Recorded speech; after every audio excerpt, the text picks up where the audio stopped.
Jai Radha Madhava Kunja Bihari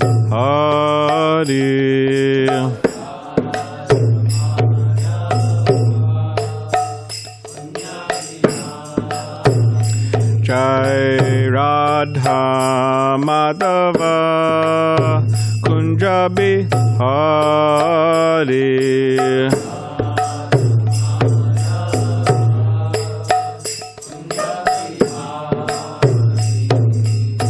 Gopi Janavalabha Girivaradhari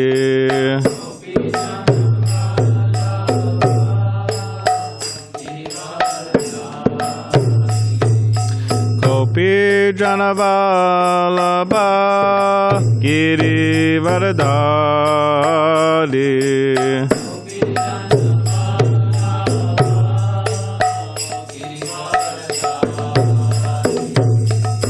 Yashodanandana Braja Janaranjana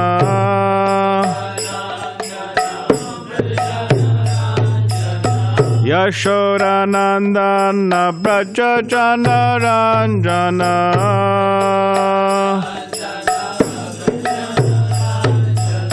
Yamuna Tira Vanachari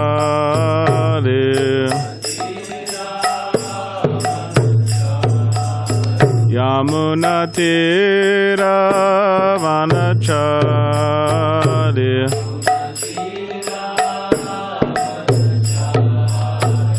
Jaya Radha Madhava Kunja Bihari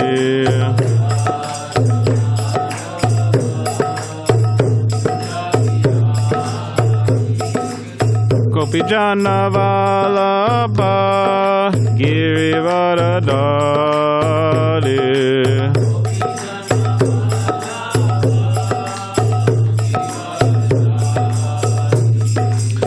Yashodanandana Braja Janaranjana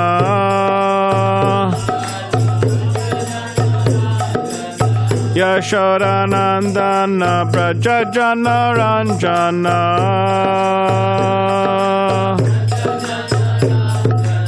Yamuna Tira Vanachari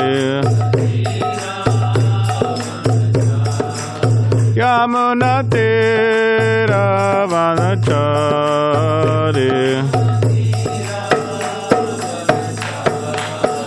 Jaya Radha Madhava Kunja Bihari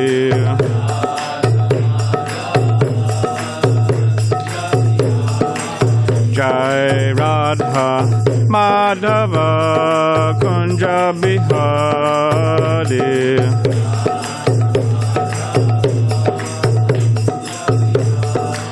Jai Radha Madhava Kunja Bihari Kunja Bihari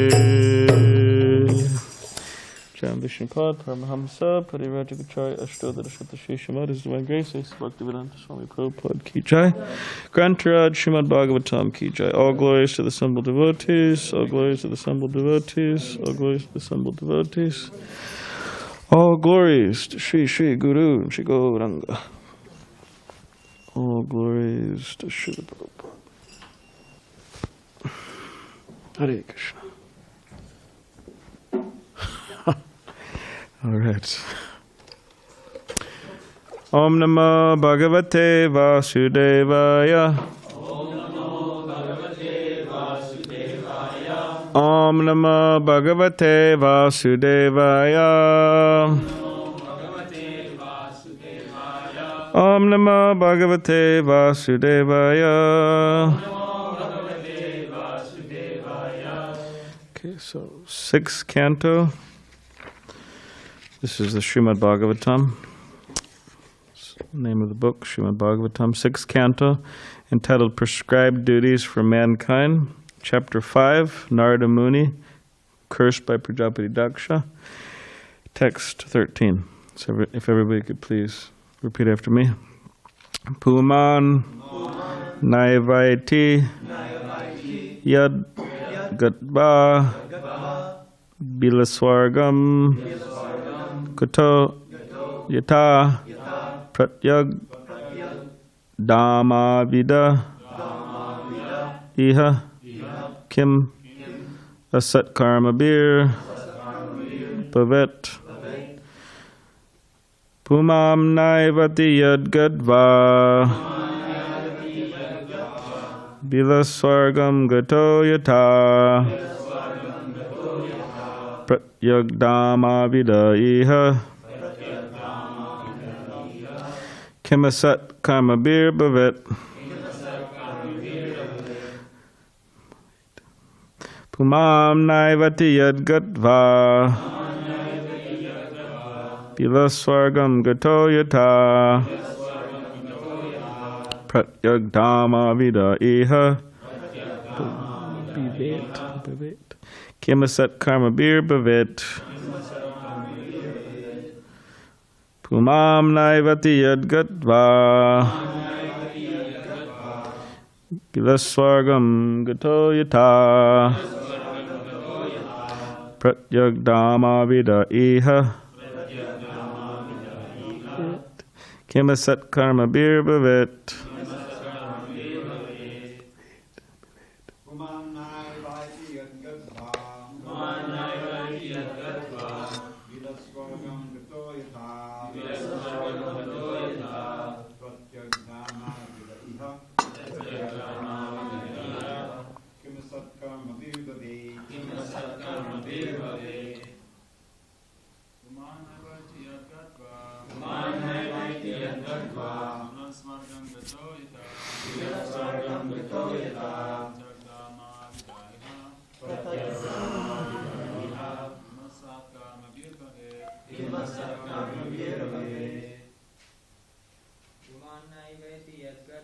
Pumān naivaiti yad gatvā bilasvargam gato yata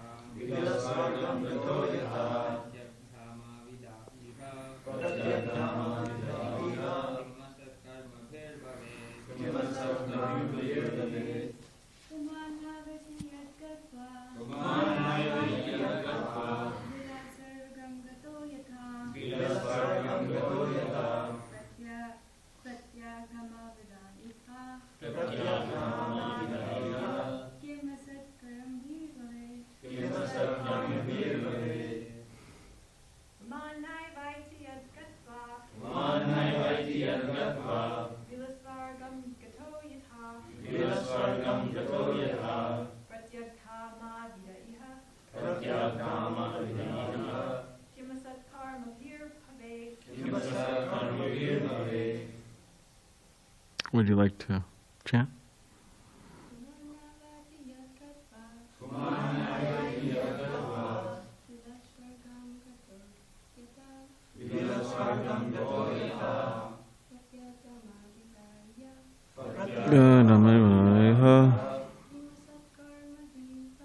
Kim asat karma bir bhavet. Okay, word by word. Translation. Pumān, a human being. Na, not. Eva, indeed. Iti, ati, comes back. Yet, to which. Gatvā, having gone. Bilasvargam, to the region of the lower planetary system known as Patala.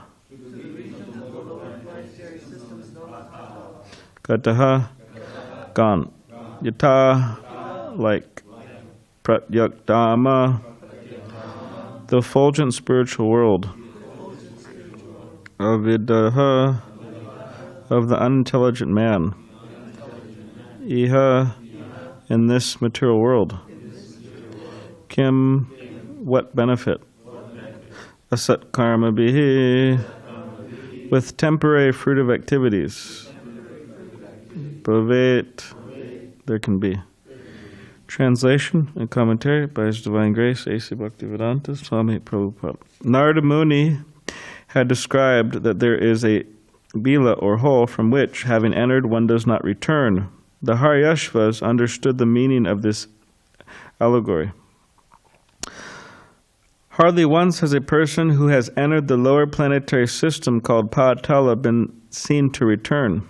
Similarly, if one enters the Vaikuntha Dham, Pratyagdhama, he does not return to this material world. If there is such a place from which, having gone, one does not return to the miserable material condition of life, what is the use of jumping like monkeys in the temporary material world and not seeing or understanding that place? What will be the profit? Purport. As stated in Bhagavad Gita, chapter 15, text 6, Yad gatvā navartante tad dhamma paramam mama. There is a region from which, having gone, one does not return to the material world. This region has been repeatedly described. Elsewhere in Bhagavad Gita, chapter 4, text 9, Krishna says, Janma karma chame divyam evam yo viditatvataha tuktva deham punarjanma naiti mam iti sarjana. One who knows the transcendental nature of my appearance and activities does not, upon leaving the body, take his birth again in this material world, but attains my eternal abode, O Arjuna. If one can properly understand Krishna, who has already been described as the Supreme King, he does not return here after giving up his material body. This fact has been described in this verse of Śrīmad-Bhāgavatam. Pumān naivaiti gatvā. He does not return to this material world, but returns home, back to Godhead, to live an eternally blissful life of knowledge. Why do people not care about this? What will be the benefit of taking birth again in this material world? Sometimes as a human, sometimes a demigod, and sometimes a cat or dog. What is the benefit of wasting time in this way? Krishna has very definitely asserted in Bhagavad Gita, chapter 8, text 15, Mam upet punarjanman dukalayam ashashvatam napnuvanti mahatmana samsiddhim paramam gataha. After attaining me, the great souls who are yogis in devotion never return to this temporary world which is full of miseries because they have attained the highest perfection. One's real concern should be to free himself from the repetition of birth and death and attain the topmost perfection of life by living with the Supreme King in the spiritual world. In these verses, the sons of Daksha repeatedly say, Kim asat karmabir bhavet. What is the use of impermanent fruitive activities? Can you grab a Bhagavad Gita, please? Om Jnanativedandasya Gananjana Shalakaya Chakshulanmaditam Mena Tasmai Shri Gurave Namaha Mukam Karitavachalam Pangam Langati Karim Yakripatamaham Bande Shri Gurun Denitaranam Bancha Kapati Bisha Kipa Sindhubevacha Patitanam Pavanebhyo Vaishnavebhyo Namo Namaha Jaya Shri Krishna Chaitanya Prabhu Nityananda Shri Advaita Gadadhar Shivas Adi Gauda Bhakti Vrinda Hare Krishna Krishna Krishna Hare Hare Hare Rama, Rama Rama, Hare Hare. Okay, translation again. Narada Muni had described that there is a bila or hole from which, having entered, one does not return. The Haryashvas understood the meaning of this allegory. Hardly once has a person who has entered the lower planetary system called Patala been seen to return. Similarly, if one enters the Vaikuntha Dham, Pratyagdhama, he does not return to this material world. There is such a place from which, having gone, one does not return to the miserable material condition of life. What is the use of jumping like monkeys in the temporary material world and not seeing or understanding that place? What will be the profit?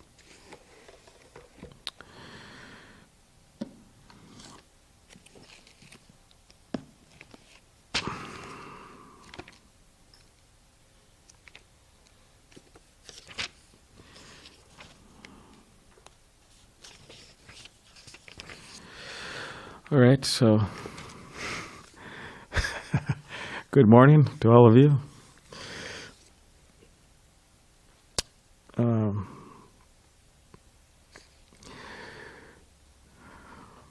Sometimes you feel like the days are merging. Like one of my brahmachari one of my friends who lived in the temple for many years, he was commenting on how fast time goes in his experience in the temple. And he was saying that sometimes you feel like you get up in the morning, and of course you attend the morning gathering and you're busy throughout the day, and then you're going to take rest at night. But he says sometimes it goes by so quick, it just feels like you're getting up in the morning, and then before you know it, you're going to sleep at night. So it's going by really quick. So here in this verse and purport, specifically in the purport, Srila Prabhupada's mentioning, writing, and quoting a verse from the Bhagavad Gita, chapter 8, text 15. And this verse is saying that the great souls, or the yogis, bhakti yogis in devotion, they don't return to the temporary material world, which is a place of miseries, but they attain the highest perfection. And then Krishna goes on to say in the Bhagavad Gita that from the highest point in the material world to the lowest point means the different planets. They're all places of misery where repeated birth and death take place. But one who attains my abode, O son of Kunti, never takes birth again. So it means they attain a form like that of Krishna. Ishvara Parama Krishna Satchidananda Vigraha Nadir Adir Govinda Sarvakarna Karnam. So Satchidananda, eternality, knowledge, and bliss. They get a similar form, in which is different to this material form, or any material body, which is, what's the opposite of the Sanskrit? Satchidananda.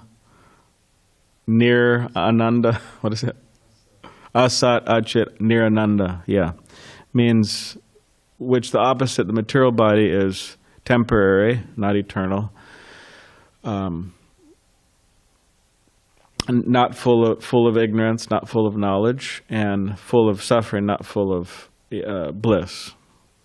And of course, anyways, there's, like if you go to the doctors, for example, or when you go to the doctors, I take it everybody goes to the doctor at one point, right? I don't know, maybe not. But when you go to the doctor's office, they make you fill out some paperwork before, they see you, right? Standard thing, legalities, that you write your name there, and if we get, anyways, so actually a hospital could be a very dangerous place because there's a lot of breeding sicknesses there, and people go in and they catch something, and anyways, but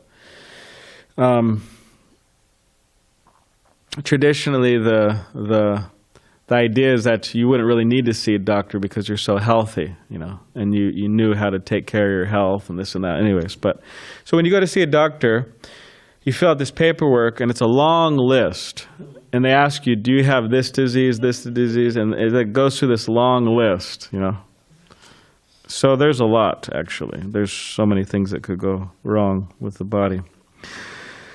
So whereas the spiritual body, there's no list like that. It's just eternality, knowledge, and bliss. So Krishna goes on and he says, by human calculation, 1,000 ages taken together for the duration of Brahma's form the duration of Brahma's one day, and such also is the duration of his night.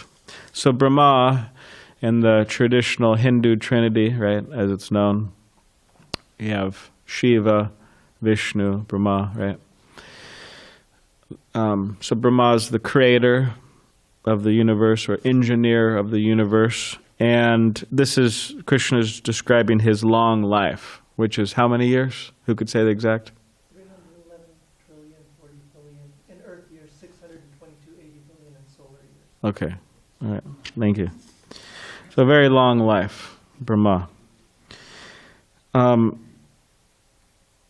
And he says, at the beginning of Brahma's day, all living entities become manifest from the unmanifest state, and thereafter, when the night falls, they are merged into the unmanifest again. Again and again, when Brahma's day arrives, all living entities come into being. Into the arrival of Brahma's night, they are helplessly annihilated. Bhutva praliyate. So he's saying that practically the verses and purport, saying that the soul is just taking bodies, material bodies. And of course, there's this very detailed explanation at the end of Brahma's day, and the soul's merging into his body of Vishnu and so on. But Bhutva Bhutva Praliyate, which means again and again this annihilation is taking place on a cosmic level and on a personal, individual body level. It means that bodies being annihilated again and again. The soul residing in the different bodies, reincarnation. So, but Srila Prabhupada's bringing up the point, but it's brought up here by Krishna in text 20 of the 8th chapter. Yet there's another unmanifested nature which is eternal and transcendental to this manifested and unmanifested matter. It is supreme and is never annihilated. When all in this world is annihilated, that part remains as it is. This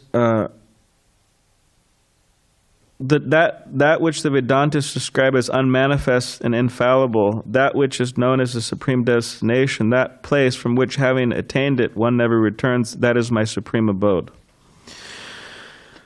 So, and Srila Prabhupada explains that in the purport, Vainam Kvanantam Aravinda Dalaya Taksham, this Brahma Samhita, these verses explaining the spiritual world. So this verse is explaining that in the spiritual world there are desired trees. Who could say what a desired tree is? Yes. It's a tree from which you can get any fruit you want. Yes. Any fruit you want. Anything you want. Yes. Yeah. So very amazing. To say the least, trees, desire-fulfilling trees. Like when because Bajranarayan Swami is the GBC, he's overseeing the Hawaii temple, so he wanted me to go there and make sure everything's going on all right. Anyways. So I went there, and everything wasn't going on all right, and I'm just joking. It's okay. We won't get into that. But I went there, and it's amazing. I was driving with our friend Radesha. Those of you who know him, he used to live here. But Radesha, we were driving around in the car, his car. We're going somewhere, and he's a what's a professional tree guy, cutting guy? What do they call? Arborist. Yeah, arborist. That's what he does. There's a lot of trees in Hawaii, so he's got a lot of business. So. But we were driving around, he was saying, yes, that's a mango tree, that's a mango tree, that's a mango, just in, regular neighborhoods. They're just everywhere. I mean, we're at some CVS parking lot, and, plumeria trees or champak trees is plumeria trees that produce very beautiful flower, nice scent, beautiful scent. So, it's kind of seen to be as it's a nice kind of classy thing to have in your yard or something. Yeah, we have one right here on the patio. So it's, you go to the CVS parking lots in Honolulu, and, they're growing there in the parking lots of CVS, producing these plumerias. So, but then you have desired trees, which are on a whole nother level. These trees, which are trees in the spiritual world. And then you have these Serbi cows. And Serbi cows, they supply a limitless supply of milk. So just producing milk, a limitless supply. And it says, Krishna is there served by hundreds and thousands of goddesses of fortune, or Lakshmis. He's called Govinda, the primeval Lord. So Krishna, he has different relationships with his devotees. And one of those relationships is a conjugal relationship. Means, I don't know if conjugal is really a commonly used word. Is it these days? Not so much. It doesn't seem like it. In the law of court. Yeah. So conjugal means, you could say romantic. Now, of course, when you say Krishna has romantic relationships, it's what is seen in this world. It's not ordinary, boy-girl love, or say lust, but it's transcendental. It's the soul having a relationship with the Supreme Soul. So it's quite difficult to understand, actually. But But he has those relationships. So here it's mentioned there's hundreds and thousands of goddesses of Lakshmi. So Krishna's not, he's not limited. So.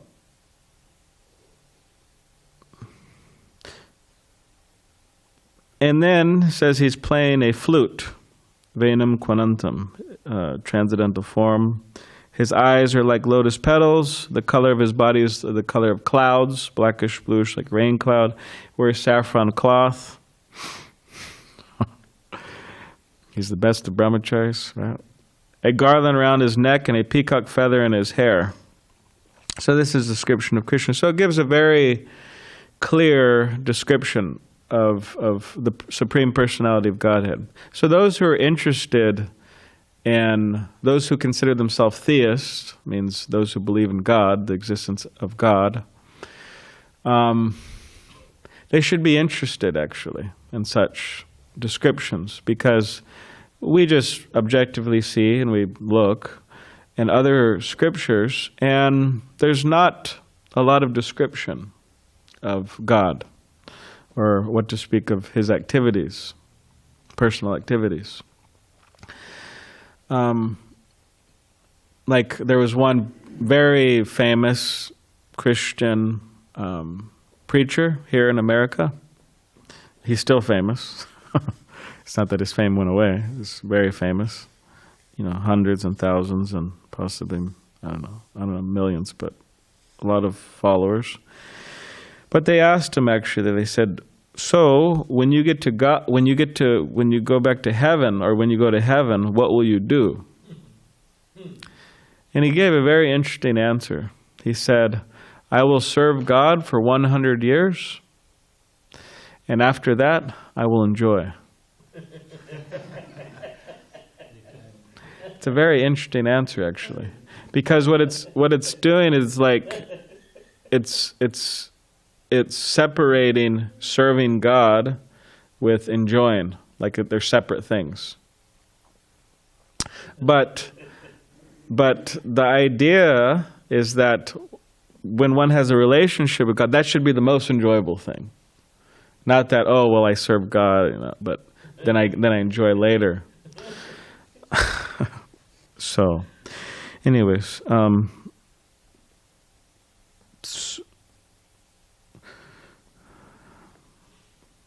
as one of our friends, he says, because he said, you know, sometimes people, specifically atheists, they go after the Christian concept of God as seen in the Old Testament. I mean, and if you look at it, it's, you know, God at times seems quite, you know, angry, and, you know, he says, I'm a jealous God and angry and all these different things, right? So one of our friends here, they say, yeah, you know, the God of the Old Testament and the God of the Bhagavad Gita is the same. You know, it's the same. It's just that the God of the Bhagavad Gita is just in a better mood, you know. Anyways. Did I offend you already? Okay. Sorry. That was a home run. Yeah. Oh, okay. He's going to go roll in ecstasy somewhere after that statement. When one attains to it, he never returns to the material world. Krishna's supreme abode and Krishna himself are non-different, being of the same quality. On this earth, Vrindavan, 90 miles southeast of Delhi, is a replica of that supreme Goloka Vrindavan located in the spiritual sky. So, what is Christianity without the acceptance of Christ's appearance? There's no Christianity. What is Buddhism without the acceptance of Lord Buddha's appearance? There's no Buddhism. What is Islam without the appearance and activities of Muhammad? There is no Islam, or with some Muslims actually Ali, but either Ali or Muhammad. But there is no Islam. What is Bhakti Yoga? What is Gaudiya Vaishnavism? What is Vaishnavism without the appearance of Krishna and Lord Chaitanya and the avatars and the different acharyas, different teachers? There is no Vaishnavism. So in other words, Hare Krishna. So in other words, these traditions, they rest on the appearance of God in this world, or representatives of God in this world. That's what they rest on. So here, what Prabhupada stated is that there is a place in this world called Vrindavan, and Prabhupada's 90 miles southeast of Delhi, India. And this place is a replica of Vrindavan located in the spiritual sky. In other words, it's a replica. So Krishna came down and performed his pastimes to attract. He's sported on this particular tract of land known as Vrindavan. So this is what's being mentioned here. And then text 22, the Supreme Personality of Godhead, who is greater than all, is attainable by unalloyed devotion. Although he is present in his abode, he is all-pervading, and everything is situated within him. So Krishna is attained by love and devotion. Just as, like Prabhupada would say, if you want to know something about God, you could study yourself. One can study their self. Now, similarly, provided we're in a healthy state of consciousness, we're not impressed by people's wealth or by their education or by what they have or what they could give us or whatever. Ultimately, we're not impressed by that. That doesn't conquer our heart, right? But we become impressed, or we become interested in wanting to have a friendship or a relationship with someone based on, you could say, the appreciation that people have for each other.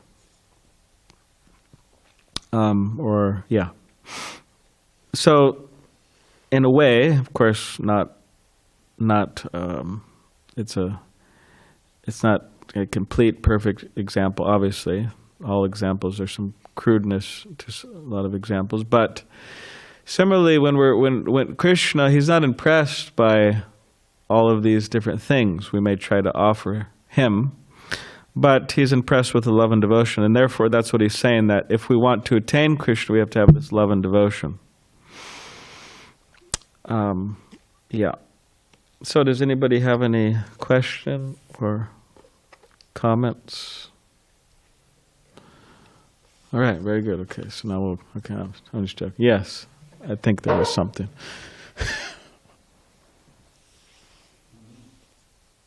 I think there was, Rashika Shindu Dash. They stay in Bengal. Hare Krishna. Prabhu, in the purport, right, there is a statement which says that if you are going to the Patala, if you are somehow reach Patala Loka or the lower planets, there is no history of anyone returning. Mm. Yeah, so can you say hardly? I couldn't have tried to say hardly once as a person. Well, there's a description of, first of all, there's different planets. There's higher planets, there's lower planets, and then there's Earth planet, right? We're in the middle. So they say that best is to be in the middle. And why is that? Because in the lower planets, these are planets of like heavy punishment, you could say, prison, heavy punishment, or HELL. But it's temporary, whereas most Abrahamic religions nowadays, most people identify and they say it's not temporary, it's eternal. So you have to be very careful how you use your life. But we say the hellish planets are actually temporary, means you don't have to stay there perpetually. But best to be in the middle, because lower planets, you're suffering so much that it's hard to practice Krishna consciousness. Right? It's hard to think of, there's just too much suffering. And you could say, maybe if there was so much suffering, you would call out to Krishna, but anyways, it's just... And then the higher planets, there's too much enjoyment. Means you don't really think of it. So it's a hard time thinking about Krishna because there's so much enjoyment. But in the middle, there's suffering and there's also enjoyment. There's a mixed balance there. Of course, certain places in this world, like Devamrita Swami, one of the traveling monks in our society, he said there's like 6 or 7 places in the world that are considered materially opulent and enjoyable, and he noticed that 6 and 7 places of the world that people sometimes had a hard time being Krishna conscious. One of them was Southern California. The sun is shining and this and that. One of them is Australia. There's a place called the Gold Coast, or Surfer's Paradise on Australia, right? Other one is Hawaii, right? Anyways, there's other places too, but a fortunate person, an intelligent person, no matter where they are, they might be in Southern California or the Gold Coast or whatever. They just try to see everything in relation to Krishna, engage in Krishna service. But in terms of never returning, that's not our philosophy, that there's not a return. But sometimes there's some language used like this to indicate the longevity or the seemingly longevity of a situation. Just like we're considered to be, or at least myself, nitya buddha, which means eternally conditioned, means I'm eternally conditioned to forget Krishna, right? But is it really eternal? Means it's been so long, practically it's eternal. But so that's the idea. I mean, in the Shastra, is there any reference of any preaching happening in the lower planets?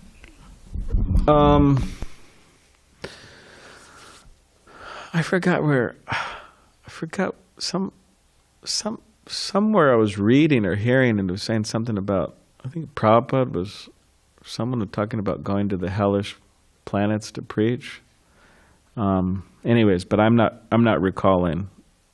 I mean, there is this case of Janaka Maharaj, and he's flying back to Godhead on a flower airplane. I heard this was in a class sometime. I think Janjanana Prabhu mentioned it. Somebody mentioned it, but I did hear it here. Actually, it was Vaikuntha Prabhu in Hawaii there, but he said that he's flying by, and then because he was flying by and chanted or something like this, been so many souls were liberated, from this hellish condition. Anyways, but generally it's not a place of, it's hard to give Bhagavad Gita class, there, or, these different, so generally.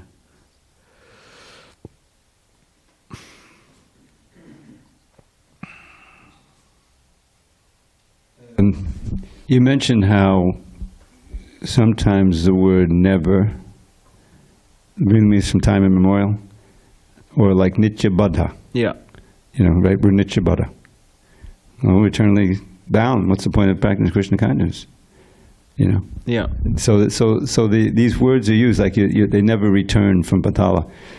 Yeah, there's apparently Patala is one of these subterranean heavenly planets, and there's all these heavenly enjoyments, but there's no preaching. There's no.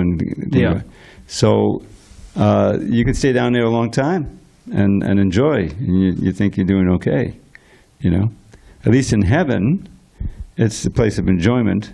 But periodically the demons come, and and Krishna visits them and everything. So it's not but this word eternal is sometimes used to mean it might as well be eternal. It's so long that we're not going to worry about it. Just like our sojourn in the material world with Nitya Buddha. No, it has a beginning, but it's so far back. It's from time immemorial, before this creation started. So it's noticed. Although it's a little fudge there with the eternal. So don't worry about that. Eternal. Everybody goes back to God eventually. Any other question or comment? Yes. They're going to pass the mic. 'Cause there's...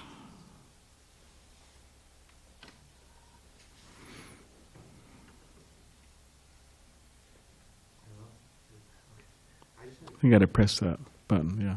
Okay.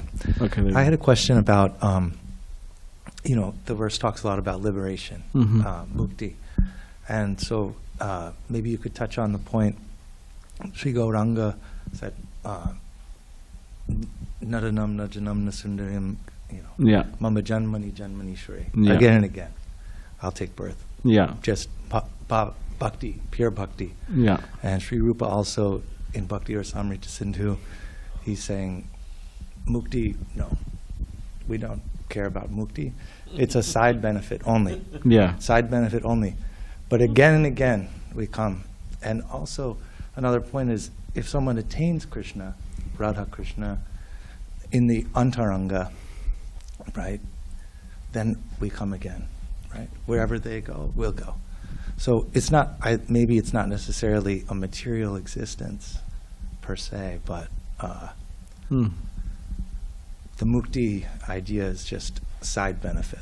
But Yeah. it's a kama, akama, sarva kama va, Yeah. like that. Yeah. Okay. So, the Bhagavatam, earlier in the Bhagavatam, I think first canto, Kama, Sarva Kama, Va Moksha Kama, Dadadi, Tivena Bhakti Yogena, Yajeta Purusham Param, that Akama, Sarva Kama. So, Akama means no desire. You have no material desires, right? The person has no material desires. Akama. Sarva Kama. Sarva means all. So, all material desires.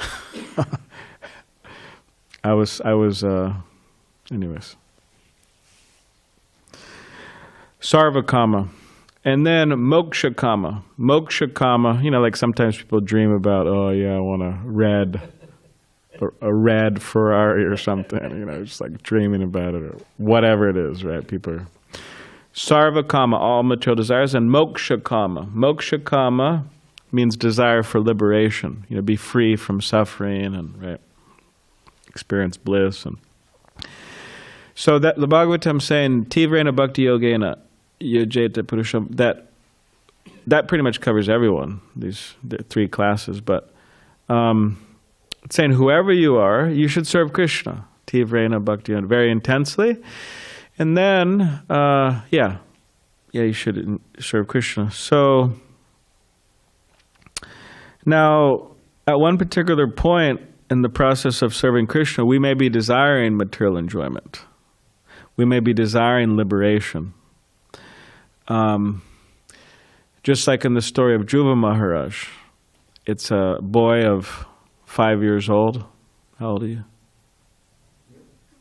Oh, all right. You're more old. You're more senior to Dhruva Maharaj. All right. So Dhruva Maharaj was 5. So you can imagine 5-year-old boy. So and he was